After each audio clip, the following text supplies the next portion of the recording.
If you're not here, last week we started into a series on forgiveness. And we are going through an incredible book, and I'll recommend it to you again. If you haven't bought it, suggest reading it. It's called As We Forgive. And it details stories of forgiveness that follow the genocide that occurred in Rwanda in 1994. Like many in Rwanda, Rosaria is a farmer. Yet as she works, the simple labor takes much longer for her because the nerves in one of her hands no longer work. She's one of the survivors, a Tutsi. She had been left for dead when some of her neighbors attacked her. They laid her back open with machetes, but she wasn't worth the cost of a bullet to kill her. And yet now she works to finish her harvest, and as she works, she waits for a man named Saveri, who was a Hutu, to come and help her. Saveri did not grow up hating the Tutsi, the two tribes found there in Rwanda. He grew up and he was indoctrinated through radio broadcasts calling them cockroaches. Anytime, generally speaking, in history, when you hear people referring to another group by inhuman terms, they are cockroaches, they are the other, it makes it easier to commit atrocities against them. A politician at a rally said, "The person whose neck you do not cut is the one who will cut yours." So finally, in 1994, when the killing began, the Hutu, Saveri included, killed the Tutsi at a rate 5 times higher than the mechanized Nazi gas chambers. All the more horrible because it wasn't done in a factory. This was neighbor killing neighbor. Now, Saveri objected at first. One of the community leaders came and grabbed him and some of his friends and led them to a place where a mother and her 2 children were hiding. He had her neighbor dig a grave, and he had them sit in it, and then he handed one of the men a spiked club and told him to beat them to death. When the man refused, the community leader beat that man severely and set him aside and said that anybody who refused to cooperate and take part would receive the same treatment. He then handed the club to Saveri. Saveri did not refuse, and though others joined in the killing, he was the first one to deliver a blow. The mother's name was Christine. She was Rosaria's sister. We may wonder, as we hear these accounts, what could possibly bring a human being to do something so horrible? In the Sermon on the Mount in Matthew chapter 5, Jesus said that murder begins with hatred in the heart.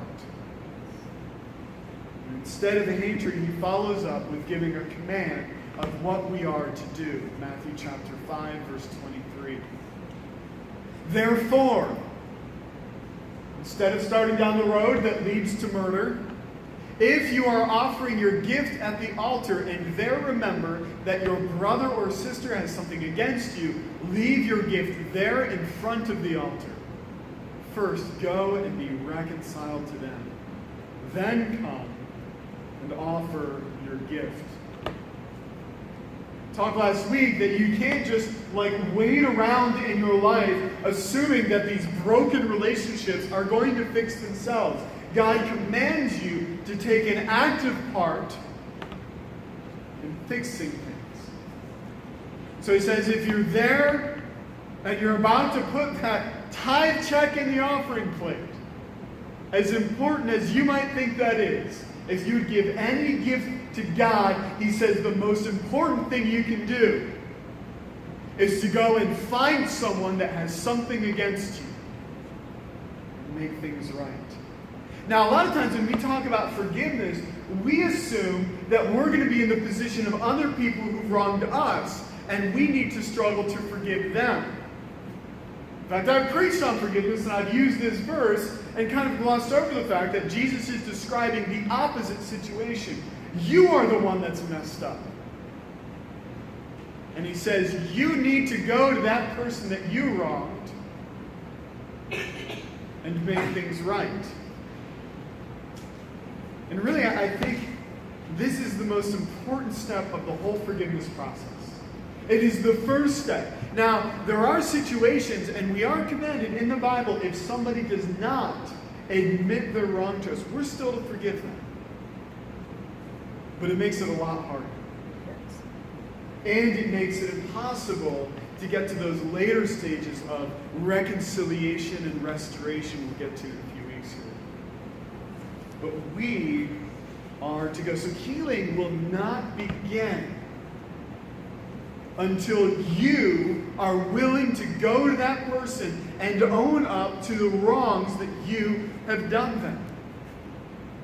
Now, more often we're pretty aware of the people that wronged us. We generally don't have any problem drawing up a list of those kinds of situations. But we become very stubborn when it comes to admitting a situation where we are wrong. There is this period of silence that most couples know. It is the period of time that begins when a man makes his first wrong turn and ends when he openly admits it to his wife in the car with him. We've all been there, and even GPS hasn't fixed the problem, because I've been in the car with Sarah, and the GPS tells me to turn left, and I'm like, I know where I'm going. And she doesn't say anything. She lets me wait until I say, all right, I should have turned back there. And that period of time, it really depends on the person and the situation. If you think the person sitting next to you is stubborn, last year there was a couple, an elderly couple, they set out just to go down the road to visit their son for Thanksgiving. They left on Tuesday. 3 days later, they started in Oklahoma. They called their son, said, yeah, we're somewhere in St. Louis. I think we might be lost. Now, I can't imagine that kind of situation. I mean, what is the wife doing for 3 days? She must be a saint. So after this horrible 100 days of killing, nearly 1 million people dead, rather than face the wrongs that they had done, many of the Hutus responsible for the killing just fled the country entirely. Others tried to cover up any evidence of their wrongdoing. I want you to consider those that were successful in hiding their crimes, never faced prosecution. Do you think that their efforts paid off? Do you think that they had peace after that point? Have you ever been around somebody, maybe you've worked with somebody who is never wrong? Isn't it amazing that in every situation they happen to find themselves in, no matter what machine is broken, no matter what has gone wrong, it just so happens that it's always somebody else's problem? Some of you are laughing. Don't look at the person next to you. They wonder then why drama always follows them and their relationships tend to fail. Saveri describes the aftermath of what he felt after his own participation in those crimes. He said, something happened to me. I was not the same. I was void of peace in my heart from that moment. And like others that fled, he went and turned himself into the authorities, but the guilt did not go away. He couldn't really grasp the idea of mercy. And so he would sit there all day long imagining punishments that he would deserve, death just being too simple. He spent 9 years in a cramped prison, so crowded that they would sleep laying crosswise on top of each other. Saveri had turned himself in. He even promised himself from the beginning that he would offer no excuse, no justification for his actions. And yet peace was not something that the state could give him. Even if they had released him and said, "You are free from all charges," there was something lacking there. When you wrong other people, you sin against God. And that is something that even if you were to receive a pardon from the president himself, in whatever situation you're dealing with, it would not absolve you of the fact that you have to deal with God. David wrote in Psalm 51, he had gone and had an affair with another man's wife, and then he had that man killed to cover it up. And he writes Psalm 51 as he struggles with the aftermath after God brings conviction. He says something very interesting, Psalm 51 verse 4. He says to God, "Against you, you only have I sinned and done what is evil in your sight. So you are right in your verdict and justified when you judge." Now we might look at it very differently and say, well, you killed a dude. You have something wrong to do. You have wrong to him, and yet he said that primarily he needed to make things right with God. Let me tell you that you can't hire a lawyer to take on God for you. That's right. Try and get, well, actually, people have tried. There was actually a state senator a few years ago who brought a lawsuit against God. But it was thrown out of court because, having no fixed address, the Almighty could not be served with the due notice. There is no arguing with God, no bargaining, no deal making. What could you possibly offer to God that he doesn't already have or that he needs from you? Instead, Jesus comes to us with a simple offer. Our unrighteousness and rebellion for his perfection and holiness. Our sin for his righteousness, his death to give you life. Luke 19, starting in verse 1. Jesus entered Jericho and was passing through. A man was there by the name of Zacchaeus. He was a chief tax collector and was wealthy. Tax collectors during that time, they were tasked by the Romans with collecting the taxes that people owed the Roman government. How they made their living is that they collected more than they were owed, they got to pocket the rest. So it tells you something about Zacchaeus, that he was not only a tax collector, but a wealthy one. He wanted to see who Jesus was, but because he was short, he could not see over the crowd. So he ran ahead and climbed a sycamore fig tree to see him, since Jesus was coming that way. When Jesus reached the spot, he looked up and said to him, "Zacchaeus, come down immediately. I must stay at your house today." So he came down at once and welcomed him gladly. All the people saw this and began to mutter, "He has gone to be the guest of a sinner." Zacchaeus was an evil man, and people's reaction to what Jesus says is almost like, "Jesus, you could have picked anyone in the crowd. Why did you pick the most evil person of the whole bunch?" Jesus sought Zacchaeus out, not seeking a bargain or a deal, but with a simple offer. Jesus sends us out in the same way. And into Severi's life, he sent a pastor named Gehigi. He was a Tutsi, jailed twice before the genocide for preaching that hate is a terrible evil. Like many Tutsi, he suffered loss in the killings. After the genocide, Gehigi had 8 living family members out of 150. All the rest had been killed. It took him a long time to work through the grief and the anger, and yet Jesus had a mission for him. Just as Jesus picked out a very sinful person in the crowd to reach out to, Jesus sent Gehigi into the prisons to preach the gospel to the people responsible for the killings. And so he goes in and he ends up embracing and sharing Jesus with his sister's killer. That kind of love poured into our life. That freedom unexpectedly from the punishment we deserve. That is the only thing that will conquer your pride and your stubbornness and your unwillingness to admit you're wrong. And if you're having trouble with this, if you're one of those people and the word simply will not leave your mouth to say, I was wrong, I invite you to spend time considering what Jesus has done on your behalf, because here was Zacchaeus' response.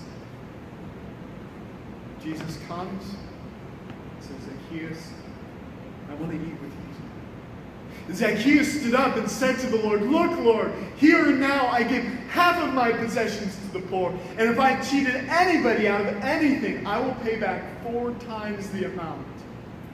Jesus said to him, today salvation has come to this house because this man too is a son of Abraham. For the Son of Man came to seek and to save the lost. So when they began this project of restoration in Rwanda, they called it the Amuvu Tree Project. Because they read this story of Zacchaeus, and they said if Zacchaeus had been in Rwanda, he would have climbed an Amuvu tree. Those sycamore big trees there. Zacchaeus, in response to the forgiveness that Jesus offered, immediately confessed his wrongs. Can you imagine the shock of the people around? Because I imagine before this point, he had been accused of being a cheat and a liar many times. But he was wealthy. And so I'm sure Zacchaeus passed it off as, look, it's only business, all right? I'm just doing my job. And a little more. He'd see those people in the street. And they walk down the other side. And I imagine him as being just that defiant kind of person. He's continued in this for a long time. And yet Jesus invites himself over to dinner. And all of a sudden, that guy, that Zacchaeus, instead of saying, I'm not doing anything wrong, I'm just doing my job. He's like, I cheated all of you. Some jaws were being scraped off the floor when he followed that up. Not only have I cheated you, I want to pay back what I've stolen. Now, this isn't some kind of bargain, and notice the timing here, because this is important.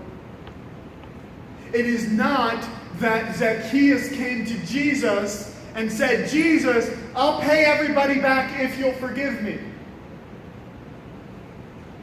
Jesus expressed love to him first. His offer to pay back was an expression of remorse and joy. Because sometimes people try and bargain with God. Maybe you know somebody who's trying to go to God with some kind of bargain. Like, God, if you'll get me out of this. Got a sailor in the middle of the sea, and the ship's about to sink, and he says, God, if you'll just get me out of this, I'll sell my house and give all the proceeds to charity. And then the worst thing happens. The storm stops. Yes. And now he's in a real bind. So the guy goes and he puts his house up on the market for $5. And when people show up to, wow, why are you selling the house? He's like, well, here's the deal. If you buy the house, you also have to buy my cat. It's very expensive. And so he sells the house and the cat together, and he gives $5 to charity and gets himself out of the bind. I want you to understand that you cannot bargain with God like that. He just offers forgiveness. And the only way that we get God's grace is as a gift. And because it is a gift, we respond in the same way Zacchaeus did. I was one of those people who was never at fault. I still am sometimes. I'm going to Sarah about that next week.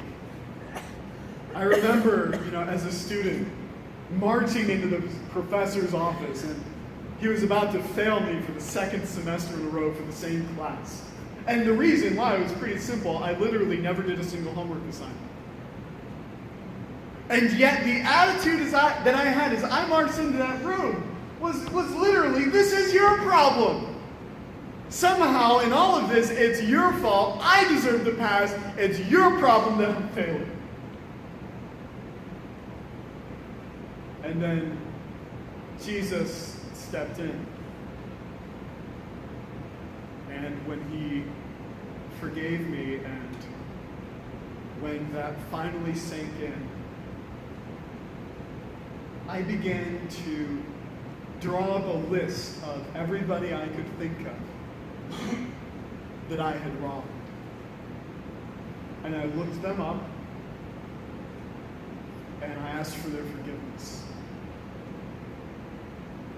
I reached out to a gay student in high school, and I was incredibly cruel to. I reached out with great care to ex-girlfriends and family members that hadn't spoken to me in years for good reason. Because I had been forgiven. And I no longer had to act like I had some defense lawyer whispering in my ear, telling me never to admit anything. Severi went to a series of meetings at the Amuvu Tree between the survivors and the murderers. And so they set up these meetings in these communities as the government had released again some 60,000 of these people from the prisons where they had been held back into the communities where they killed. And so then they had these meetings. We've got to deal with this. And the goal was not to force forgiveness, though. It was to create a safe place for the killers to offer apology and some kind of restitution as Zacchaeus had, and to say that they had changed. And it also gave the families an opportunity to show their feelings and learn the details of their loss. Now, can you imagine if Severi had gone in there and gone up to Rosario and said, "You better forgive me for this"? You know, sometimes we do the same when we wrong someone. We go to them and we act as though forgiveness is something that they owe us. We're angry with them if they don't give it back to us. Forgiveness is nothing that you can demand from another person any more than you can demand it from God. So again, the starting point for us is God's forgiveness for us. There is fear, if you can imagine.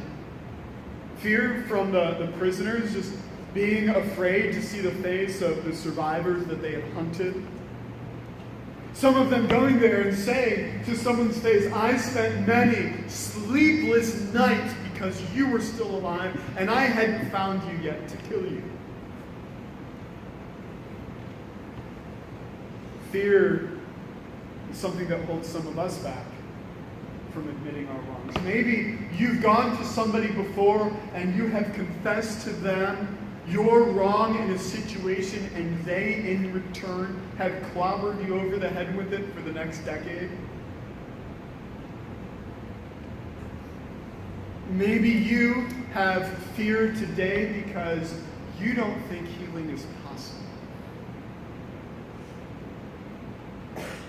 You don't think that that person could ever forgive you or ever change. And let me tell you, if you are refusing to go and confess your wrongs because you don't think change is possible, that's why we're reading this account. If God can bring healing between genocide victims and murderers, are you really going to look at him and say that he can't heal that relationship in your life? If you are sitting and refusing to go and confess to someone your wrongs because you don't think God can possibly bring healing to the situation, I've got an uncomfortable truth for you. You are belittling God to justify your disobedience. I'm saying that to myself as well. Some of you are waiting instead for that person to come and confess to you. Now, the situation in Rwanda, this is very one-sided. Jesus doesn't say, if you're there at the altar presenting your gift, wait there until that person comes to you. We create these Cold War situations where both sides is stubbornly sitting there waiting for the other side to admit that they're wrong. Jesus commands you to go to them. Rosaria had been in another area during the killings. She wanted to know what happened to her family. So she came to the meeting as well. The first 3 meetings, Severi went up to her and begged her for forgiveness. Now, sometimes the killers would just do this in general. Somebody who just killed somebody would go to a survivor and just, in general, beg for their forgiveness. And he didn't say why. The 4th time she asked, and he replied, I am the one who murdered your sister and your children. I am begging you to forgive me. Now here, again, is an important difference. If you are going to someone to confess and to seek their forgiveness, ask for their forgiveness. Because sometimes what we do is we say, I'm sorry you got hurt. Isn't that easy? See, there's nothing they can do with that. I'm just sorry.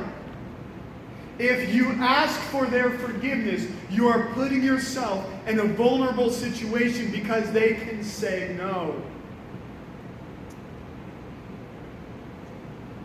And when we just go to the other person and we just say, I'm sorry, I can drop that and leave it there. I require nothing from the other person. Severi could have just said, I'm sorry they died. Instead, he is asking for something from the other person. And that's a lot harder. He's asking something from Rosaria that he did not deserve. And that is a lot harder. And the only reason that he could again do that is because God had forgiven him first. See, when I am confident of God's forgiveness of me, I am not dependent on another person's response. I'll say it again, because sometimes we do that. Because God has forgiven me and he's declared me free of charge, I do not rely on another person forgiving me. So when I went out and I contacted those people that I had wronged in my life, some of them never replied. To this day, some of them have never said another word to me. I'm okay with it.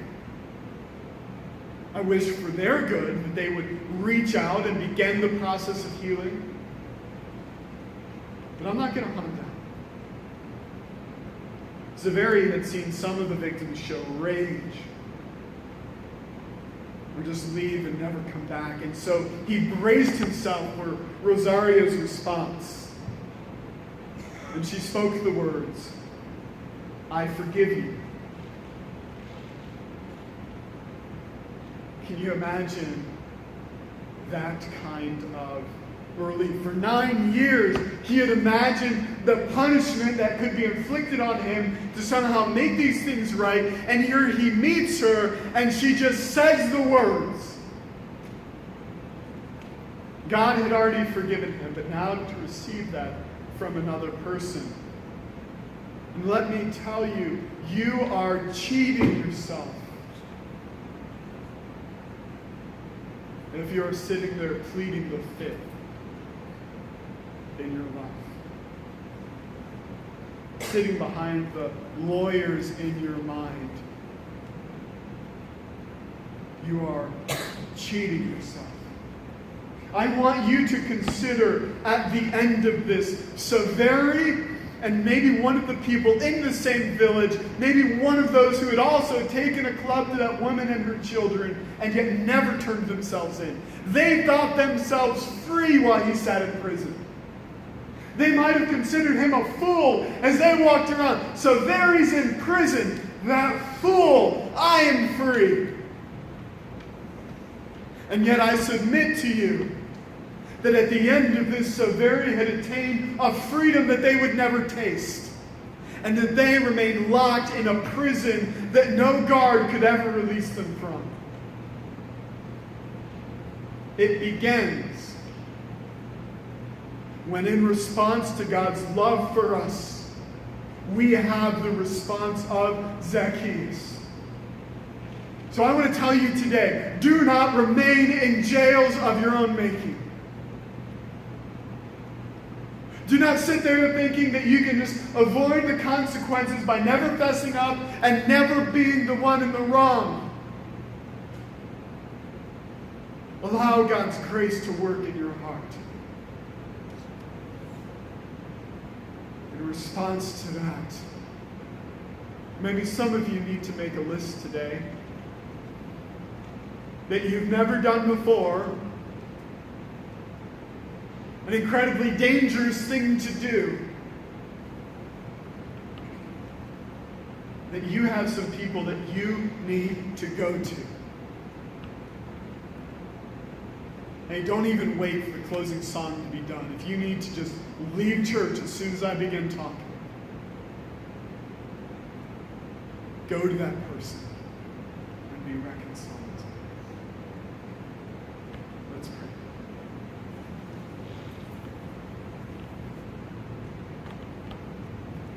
God, you know how stubborn we are.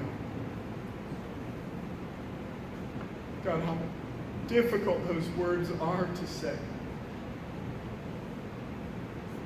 Yet something as minor as ignoring the GPS, or something so great that that person has not spoken to us since. God, I pray that you would give us that freedom that comes from knowing that we can stand before you because you stood in our place. That like Saveri, we may sit there and imagine some kind of punishment that we might deserve, and yet you declare us free of charge. God, that kind of grace, it doesn't even make sense to us sometimes. That you would just fill us with that thought, and that because of your forgiveness, we can go and confess to other people the ways that we've hurt them. Not demanding anything out of them in return. Not trying to bargain with them and offer some payment of settlement in response for their forgiveness. Just to make things right. God, I pray that this church would be filled with the peace that comes from restoration. In Jesus' name.